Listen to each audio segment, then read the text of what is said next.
नमस्कार YouTube family. तर काल भाऊ आलता इथं पांडू. तर पहिल्यांदाच दोघांना समोर समोर बोलताना या यूट्यूब फॅमिलीने पाहिलं आणि सर्वांना आनंद झाला. कोणाला वाईट वाटलं असन, कोण विचारात पडलं असन की बाबा एका समोरासमोर कशी आली. सर्वांना तर माहीतच आहे, वडिलांना घेण्यासाठी तो आलता. आणि एक आपलं तुमच्या सांगण्यानुसार की भावाचं कर्तव्य की त्याला जाणं, घरामध्ये बोलवणं, ह्या गोष्टीचं पालन मी केलं. पण विषय काय आहे, खास करून तो कशासाठी आलता आणि तो मला काय म्हणून गेला हे म्हणलं आज आपल्या यूट्यूब फॅमिलीला सांगावं. तर मी व्हिडिओ बनवला होता की माझा चॅनल विकायचा आहे आणि एक नाही दोन्ही चॅनल विकून टाकणार आहे. आणि मित्रांनो ते खरं या, असं काय नाही. पण तो निर्णय कधी घेतला की आदल्या दिवशी पांडूने त्याच्या चॅनलवरती असा व्हिडिओ बनवला की मी चॅनल काढून देऊन माझी चुकी झाली.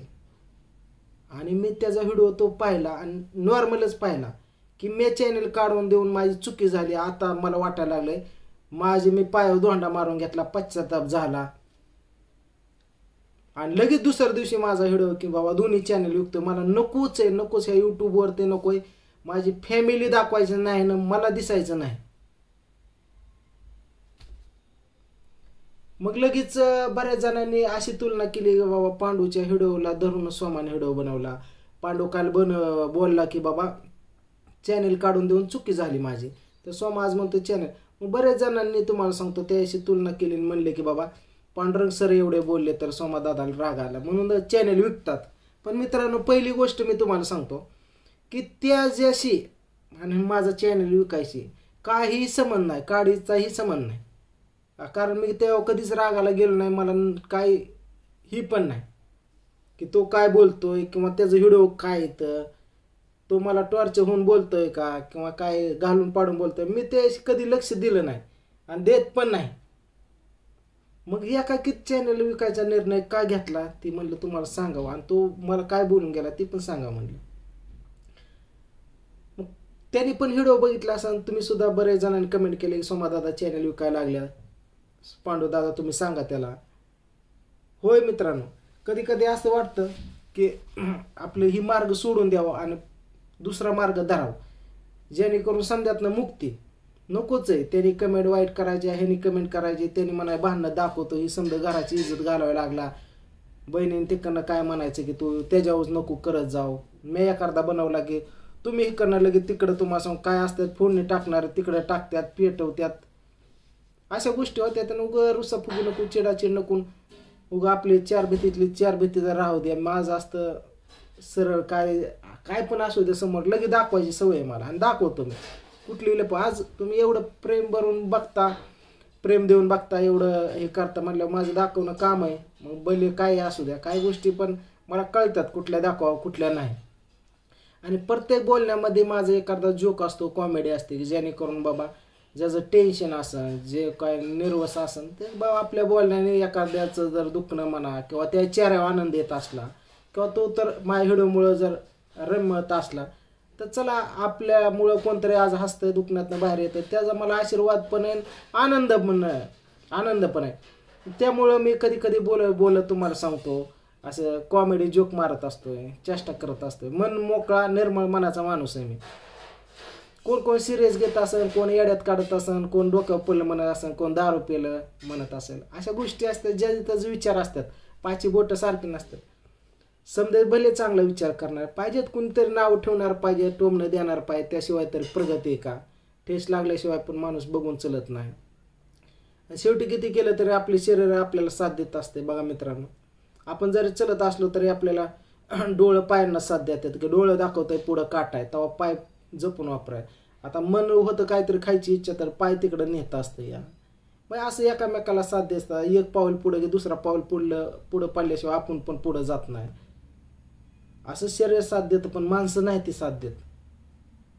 म्हणून हाही मौल्यवान शरीर जपा वाटतं भरपूर, काही कमी पडून द्यायचं नाही, आराम घेऊ वाटतो, आनंदी राहावा वाटतं. ह्या गोष्टी झाल्या. पण ह्या व्हिडिओ तुम्हाला सांगतो मी चॅनल विकायचा निर्णय घेतला आणि तो व्हिडिओ त्यांनी बघितला असेल. बघितल्यानंतर इथं वडिलांना घ्यायला आला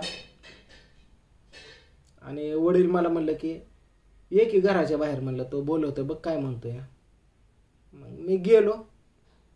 गेल्यानंतर मला म्हणला काय झालं, म्हणला काय चॅनल काय विकतं, काय वेळानं करतोय तसा, चांगलं चालू आहे म्हणला. एकतर आपल्याला जमीन जमला नाही, आपली परिस्थिती म्हणला कशी कशातनं आलोय आपण, कसं तरी आपलं स्वतः पाया उभं राहिलो, कसं तर 70-80 हजार महिना तुला येतोय, चांगलं इन्कम येते त्यातून, एका विकून टाकले मग परत करणार काय तू, असं नको करू म्हणला. तुला वाटलं तर व्हिडिओ नको टाकू म्हणला. 4 दिवस राग असला तर किंवा माया बोलण्याचा राग आलाय म्हणलं, तसं काय त्याच्याशी काही संबंध नाही म्हणलं. मला लोक मला लय टॉर्चर करायला लागले भावड्या म्हणला, काही बोलायला लागले, तुमच्यामुळेच पांडू सोमा चॅनल विकतोय असं तसं. मला कुठंतरी एखाद्या वेळेस व्हिडिओ बनवला प्रत्युत्तर द्यायला लागते ना का भावड्या म्हणला, का तेवढं पण बनवू नाही काय म्हणला. म्हणलं मी त्याबद्दल तुला काहीच बोललो नाही आणि त्या उद्या व्हिडिओ बनवून पब्लिकच्या मनातला गैरसमज मी काढतो म्हणलं, की बाबा मी प्रत्येक वेळेने त्याला टॉर्चर करत असतोय, त्याच्यावरती व्हिडिओ बनवत असतोय, टोमणे मारत असतोय, पण ते त्या नादात असतोय, सरळ मार्गे चलत असतोय.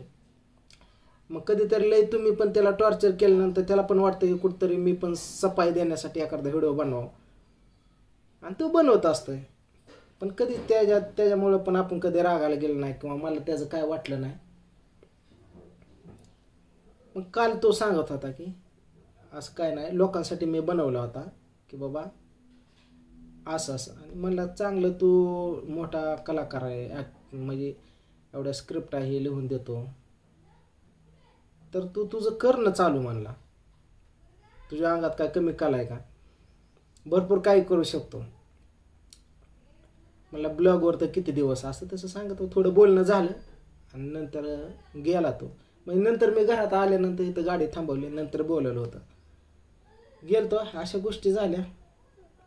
मी पण मग पहिल्यांदाच मला वाटतंय मी त्याशी बोललो. ह्याच्या अगोदर एकदा गावाकडे गेलतो, त्यावेळेला त्याची टीम आलती तिथं आणि मी दारात गेलतो आणि तो माझ्या समोरून गेला. असा मी उभा राहिलो होतो आणि मित्राशी बोलत, आणि संध्याकाळी 9 वाजल्या होत्या. मग बाकी सागर वगैरे मला भेटले. मग ते बोला मला बघितलं त्याने, त्याला वाटलं असं मी बोलन, मला वाटलं ते बोलन, कोणाला बोललं नाही. माझ्या समोरनं गेला खालनं माघारी आला. मग चुलत भाऊ मला म्हणला चल जेवायला, म्हणलं नको त्याची टीम आहे राहू दे. मी निघून आलो इकडं घर असून पण. मग दुसऱ्या टायमिंगला तुम्हाला सांगतो, पुन्हा त्याला तो दिसला, मी दुसऱ्याच्या दारात उभा राहिलो होतो मित्राच्या. चल म्हणलं निघतो आता मी. तो आला, म्हणला कधी आलता, म्हणलं आता चालतो. मला काय काम होतं का, म्हणलं नाही ते जरा होतं, म्हणलं BCचं काम आहे, म्हणलं हप्ता भरायला आलता. बरं कोण कोण आलं आहे, काय नाही म्हणलं मी एकटाच आलो, म्हणलं जोडदार. बरं म्हणलं लगेच मी निघून आलो. इच्छाच होत नव्हती मित्रांनो, काय गोष्टी मनातल्या जात नाहीत बोलायचे. बरेच जण त्याला पण, आणि त्याने पण तिकडं ताईकडे गेलो पण मी बोललो नाही एका घरात राहून पण. मग बरेच जण, तो पण व्हिडिओ बनवला त्याने की भावाजवळ किती वेळा जाऊन पण मी बोलून पण तो बोलत नाही, त्याची इच्छा नसली तर नाही बोलत. मग त्यावरती मला बरेच कमेंट आल्या, सोमादादा पांडूदादा बोलतोय पण तुम्ही का बोलत नाही, बोलत जावा, नका तसं करू. पण मित्रांनो काय गोष्टी आहेत त्या जे भरून निघल्या जात नाहीत. मनाला लागले ठेसले बेकार असते, एक वेळेस हाणलेलं ही मार जाईल, पण मनाला लागलेलं नाही जात.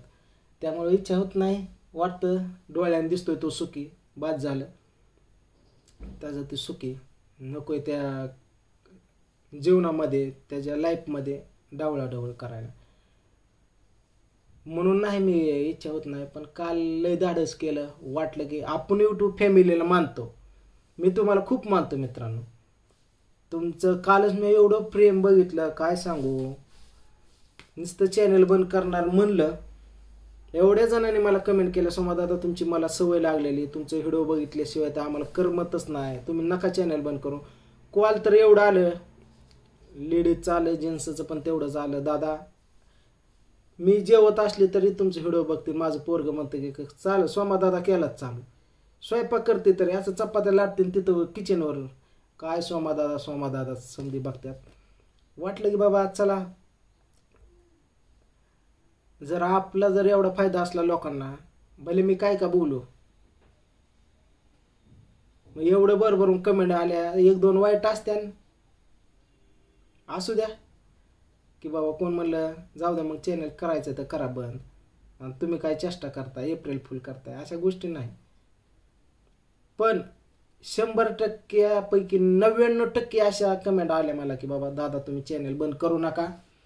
कुणी तर शपथच घातली मला की माझी शपथ आहे तुम्हाला, जर तुम्ही यूट्यूब फॅमिलीला मानत असला तर चॅनल बंद करणार नाही. राग आला 4 दिवस तुम्ही बंद ठेवा, पण चॅनल विकू नका. आणि तुम्ही बघितले मी पहिले चॅनल विकलेलं, दुर्गाचं विकायचं म्हणलं विकला, त्याचं नाव पण आता गौरीची फॅमिली झाली, आणि त्यावर पण 400-500 व्हिडिओ दुर्गाचा हाय, असं विकून टाकला, देऊन टाकला, अस्तित्व संपवायचं असं मी निर्णय घेतला आहे. तर अजून पण काय निर्णय बदलला नाही.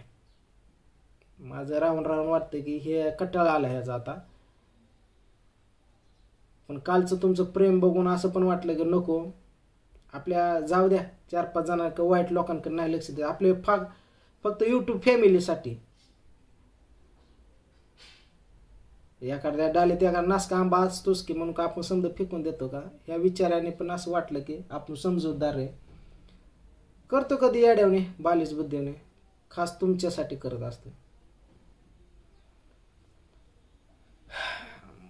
पण तुमच्या कमेंट बघून आणि कालचं तुमचं प्रेम बघून खरंच मला जे टेन्शन होतं, जे काय होतं समजा दूर झालं आणि जाग्यावर मी आलो. बघूया पण कशामुळे मी चॅनल विकणार होतो आणि काही फॅमिली दाखवणार नाही हे तुम्हाला मी दुसऱ्या व्हिडिओमध्ये सांगतो, आणि लास्टचा तो व्हिडिओ असा, एवढं ध्यानात राहू द्या. तर ठीक आहे, बाकी तुमचा सपोर्ट, तुमचं आजपर्यंत दिलेलं प्रेम असंच राहू द्या, आणि तुमच्या नेहमी कुठंतरी आठवणीत पण मला ठेवा. चला एवढं सांगायचं होतं की भावाचं माझं असं बोलणं झालं आहे काल, पहिल्यांदा फर्स्ट टाईम दिसलो तुम्हाला, आणि हा निर्णय माझा कशामुळं काय ते पण सांगेन त्या व्हिडिओमध्ये की उद्याच्या. आणि मी अजून पण गिऱ्हाईकच बघतोय बरं का, पण मला पाहिजे तेवढी किंमत याय नाही, म्हणून मी थांबलो आहे. तर चला बाय, तुमचं म्हणणं काय आहे ते मला नक्की सांगा कमेंटमध्ये.